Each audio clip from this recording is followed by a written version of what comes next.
Hello everyone. Good morning, good afternoon, good evening. Welcome to EduCare 247. I would like to thank all of you for liking the videos and subscribing the channel. Hope all of you have gone through the previous video, Lead a Team Part 1. Today we are going to discuss Part 2 for the same topic. As all of you know that this topic is listed under People domain as Task 2. We are going to cover the remaining enablers such as motivation theory and inspiration, power of project managers, and many important questions. I recommend each of you to go through all these topics and watch the video till the end. And do not forget to like, share and subscribe the channel for upcoming updates on PMP exam. In today's session, we are going to cover the different motivation theory, the power of the project manager, and many important questions based on these topics. Now let's talk about the motivation theory. One of the very famous quote by Benjamin Franklin is, "Energy and persistence conquer all things." Now how the team members will maintain the same level of energy?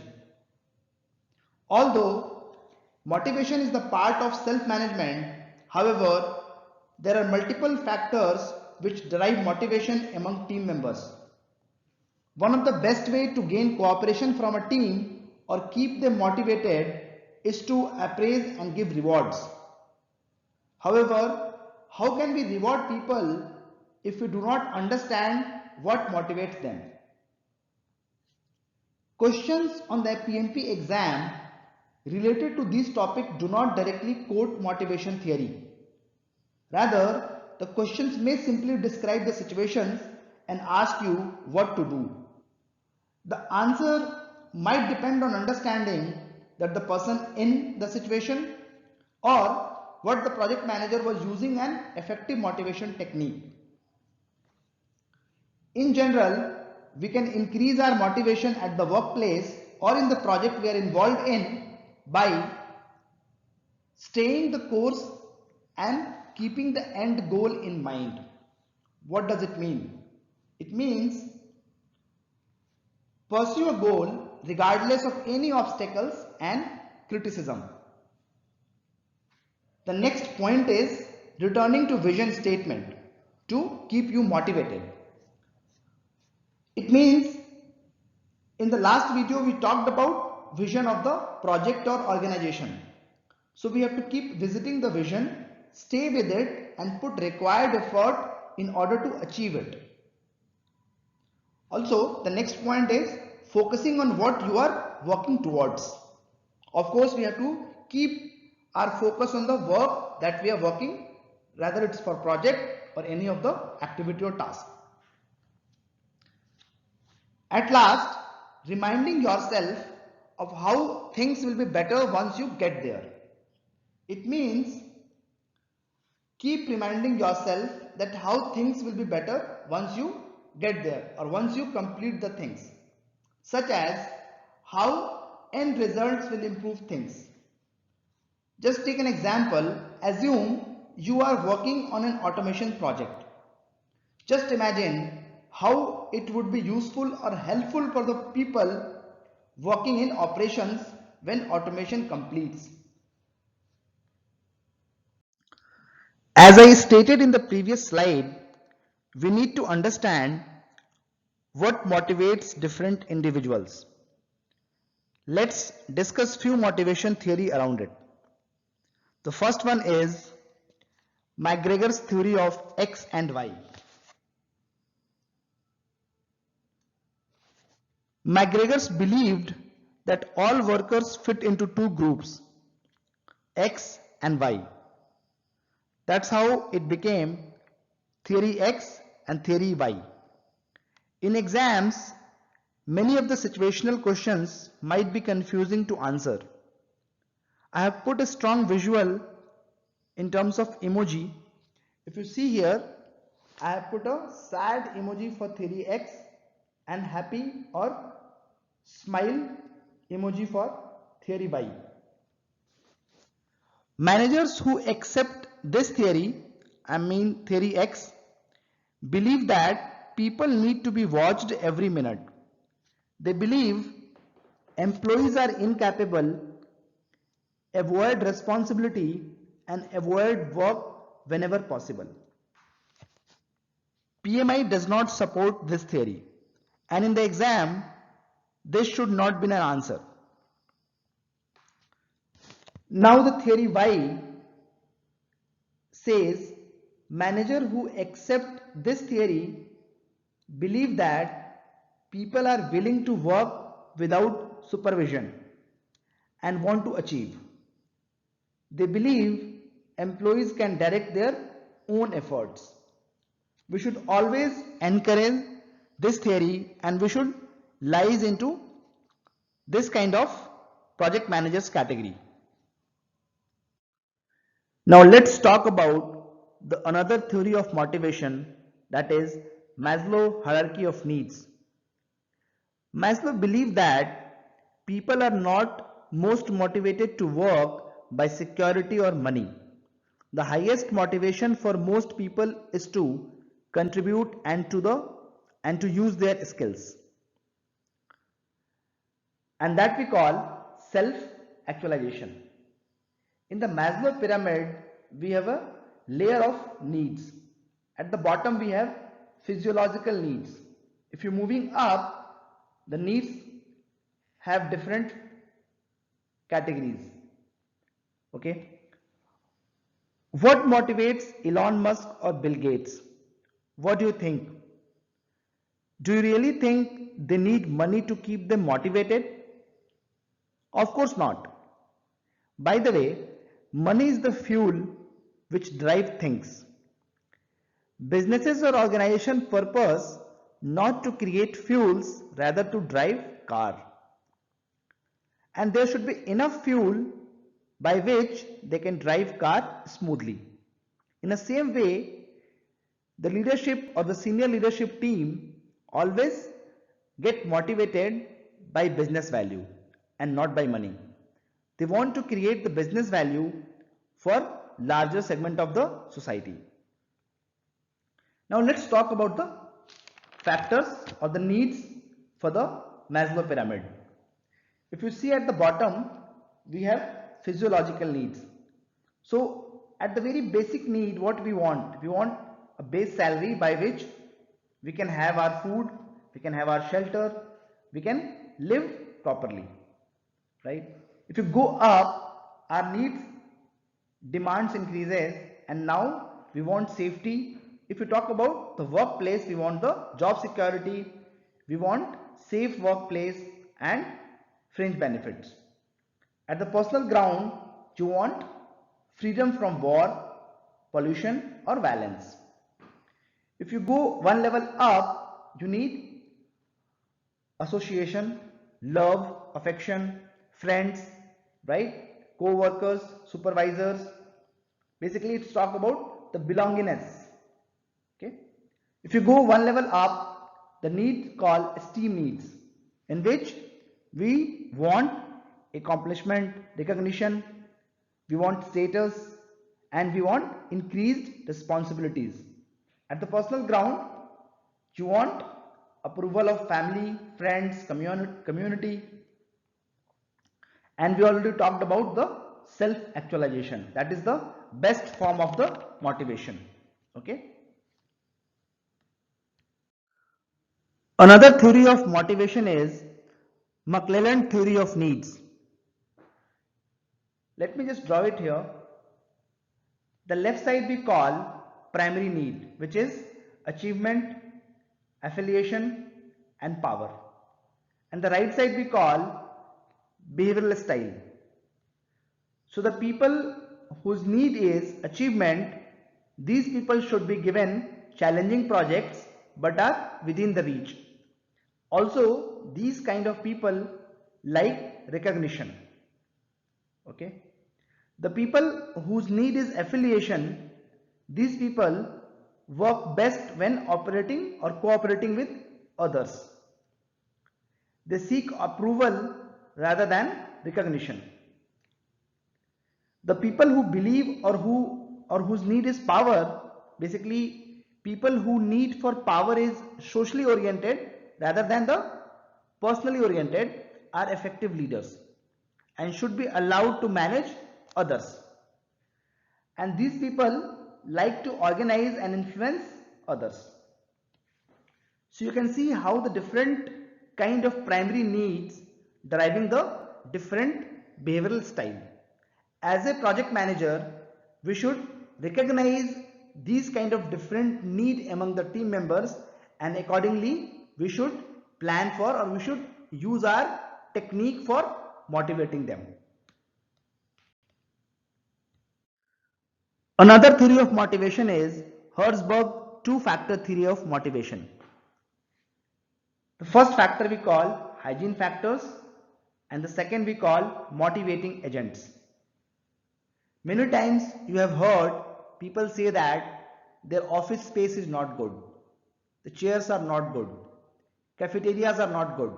Okay, these poor hygiene factors may destroy motivation, but improving them under most circumstances will not improve the motivation. Okay, I just highlight it here. Improving the hygiene factors will certainly not improve the motivation, which includes working condition, as I explained, salary, personal life, relationship at work, security, and status. It could be other example as well.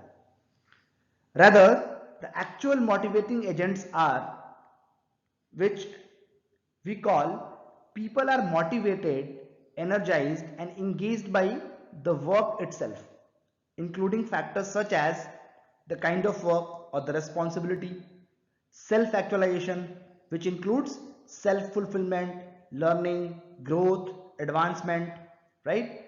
Professional growth and recognition. So these are the actual motivating agents as per Herzberg two-factor theory of motivation. Now let's understand the different type of power of project managers. This topic is related with the enabler, various options to lead various team members and stakeholders listed under task 2 of people domain. We have also discussed the different type of leadership style in the previous slide related with this enabler.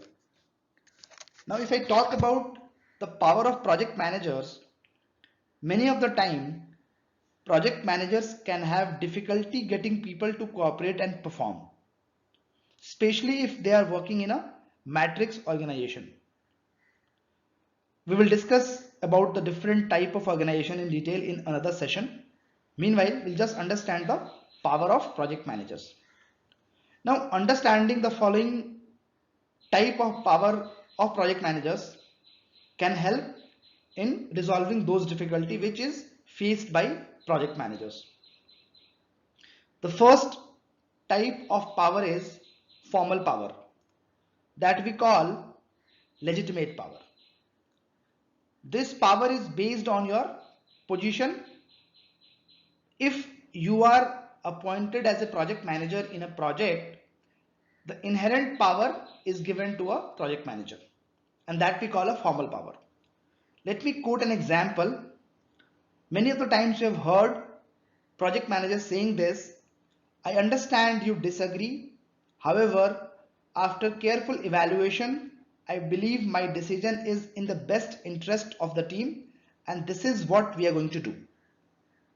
So this kind of statement comes due to the formal power holding by the project managers. Let me just highlight it here. The another type of power that we call the reward power. Okay. This is very important. This power stems from the ability to give rewards. If I quote in the language of project managers, sometimes they say, I understand that you want to participate in the acceptance testing of this project. Because of your past performance, I will assign you as a part of that team, right? It means we are giving reward to a team member based on their past performance. So the power we have is to reward people. The next is, and it's not favorable for any of the project managers, that we call penalty and coercive power. This power comes from the ability to penalize the team members. Such as an example, let's say in the language of project managers, if this particular task is not going to get on time, I'll remove you from the group traveling to the customer meeting. It means we are penalizing our team member for not doing the work on time. Okay, let me highlight with different color. Yeah. Now next form of the power is the expert power. This power comes from being the technical or the project management expert. As an example, this project manager has been successful on other projects. Let's give her or him a chance, right? So it all depends on overall experience of project managers and the throughout learning in the different projects. The another and last one is the referent power. This power is basically referred to someone else, okay? Such as this power comes from another person liking you, respecting you, or wanting to be like you. It is the power of charisma and fame. Example, the most liked and respected project manager in the organization says, I think we should change the content of our standard project charter. So after all this discussion, what do you think? Which is the best forms of power? I believe the best form of power is expert and reward, right? Penalty power is generally the least effective and it's not accepted at all. Okay. Formal power is also not very effective in terms of getting things done. Expert power is earned on your own. Okay. Expert power comes from the throughout experience and learning on the projects. Now these topics are very important with respect to exam. On the exam, you expect questions that describe a situation and then ask what you should do. The options might include solutions using various forms of power. You will then need to select the best answer based on the situations presented. To answer these questions, know that penalty is generally an incorrect choice, but make sure it is not the most appropriate choice for the particular situation given or described. Okay.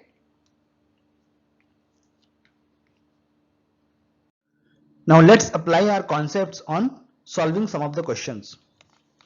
Question number 1. Sarah works as an operator at assembly line in a manufacturing plant. She is most productive when she feels challenged by her work and is recognized by her supervisor. Which of McClelland's theory of needs describes Sarah? So if you know the theory which we discussed in the last slide, we have three different primary needs. The first one is power, affiliation and achievement. So by this theory, responsibility is not the correct answer, correct? Because this is not the need.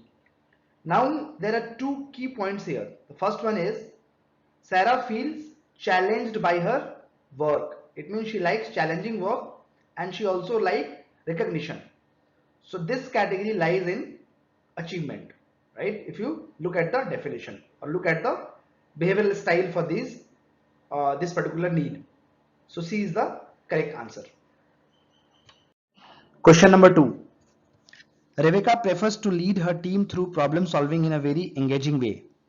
She gathers all the team members in the war room and asks them to discuss the problem and arrive at a decision as a group that the team then owns. Rebecca's leadership style would be described as. I'll give you 15 seconds time to think, then we can mark the right answer.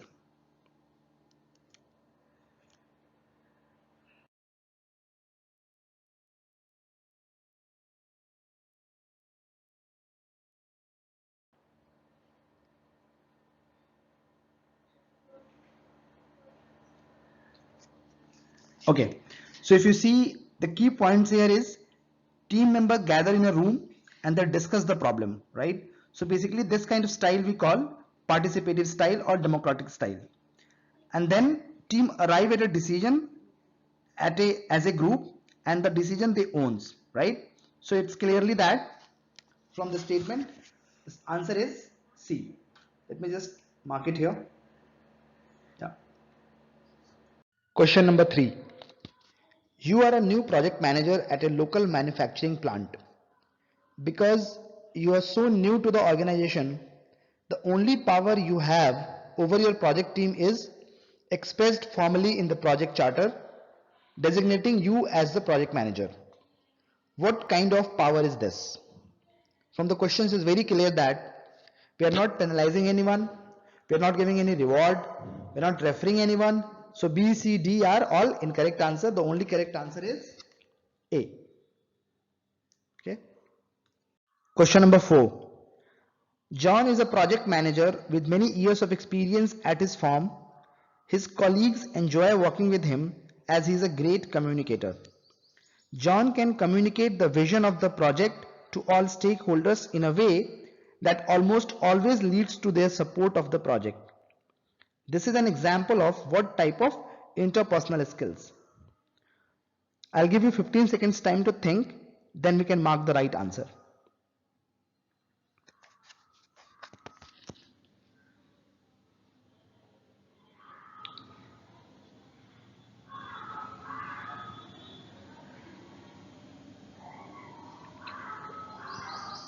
Okay, so in the question given or in the situation described, John is not showing any kind of political awareness or not sharing any political information.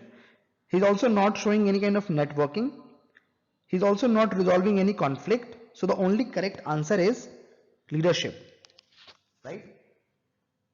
So the correct answer is C. Question number 5.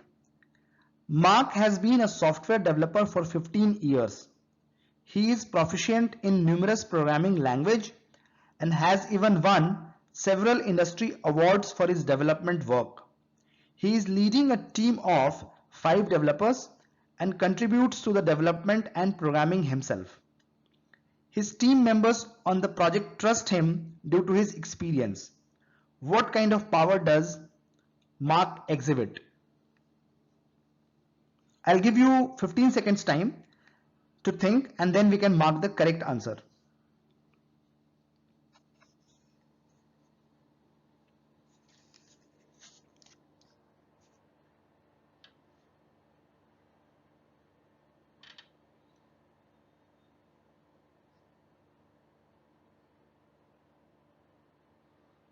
Okay, if you see with the situation given, this clearly shows that it's a expert power, right? So correct answer is C. Why? Because it is showing that Mark is expert in his field. He himself done the programming or software development for 15 years, and also in the current time he helps team members to do the development work and support the programming, right? And team members support him due to his experience and his expertise in the programming, right? So this kind of power, we call it expert power. Question number 6. According to Herzberg two-factor theory of motivation, which factor is most likely to motivate someone? I'll give you 10 seconds time to think, then we can mark the right answer.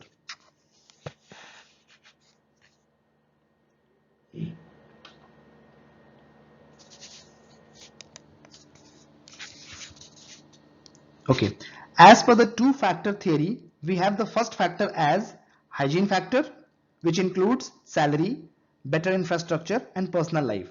And the second factor is the motivating agents, which includes professional growth. As we know, hygiene factor does not significantly improve the motivation, rather the motivating agents. So the correct answer is D.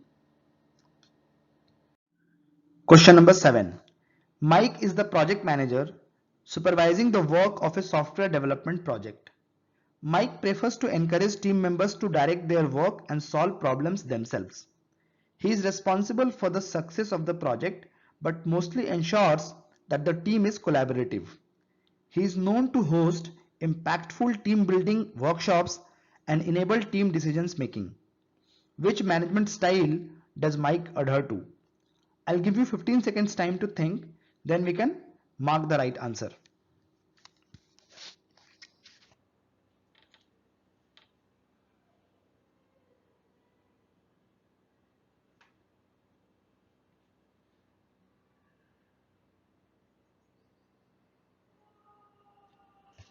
Okay, so if you see in the options and the situations given, Mike is not delegating any of his tasks to his team members. So A is not the right answer.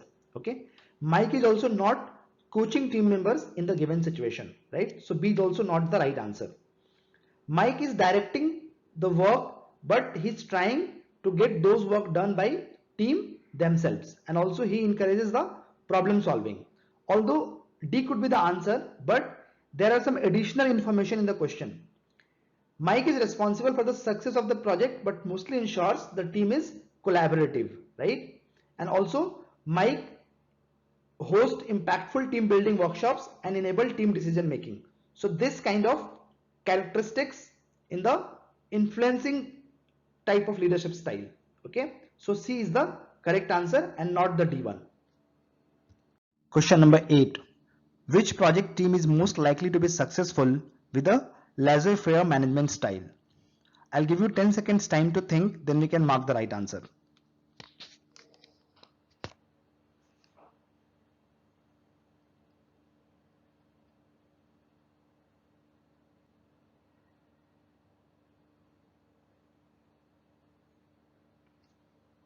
Okay, so as per the laissez-faire management style, we allow team to set their own goals and do the own decision making, right?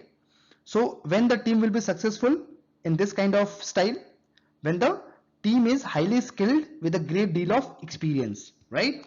So C is the right answer.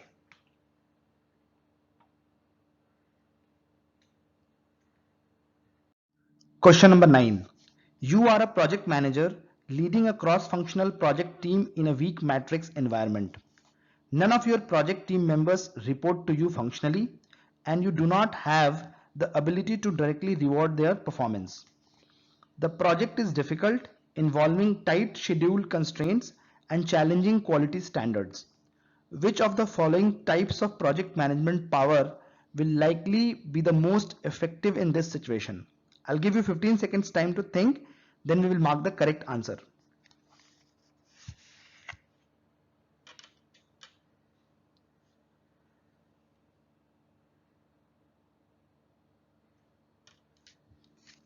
Okay, so as per the question, if you see,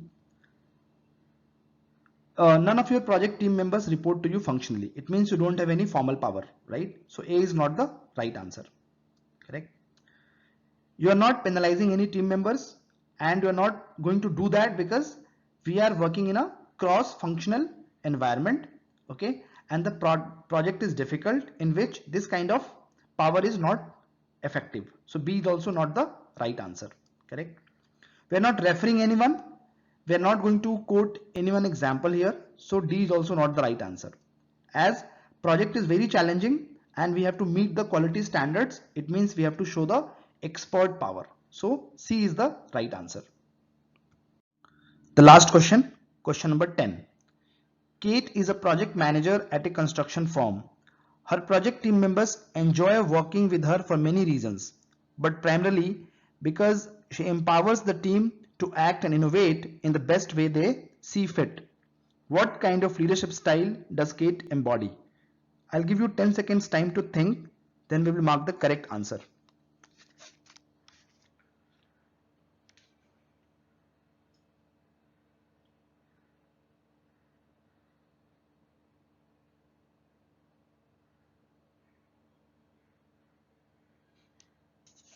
Okay, so if you see, this is definitely not a bureaucratic leadership style, right? Because we are not having a very tough compliance. This is also not a autocratic leadership style. This is also not a transactional leadership style. Rather, this is a transformational leadership style. So B is the correct answer. The reason is Kate empowering followers through attributes and behaviors, and also she encouraged for innovation and creativity, right? So B is the right answer. So with this video, we have covered almost all the important topics listed under task 2 of people domain, that is lead a team. You can also connect with us on LinkedIn and Telegram for further updates on PMP exam. Keep watching and all the very best for your upcoming PMP exam. Thank you.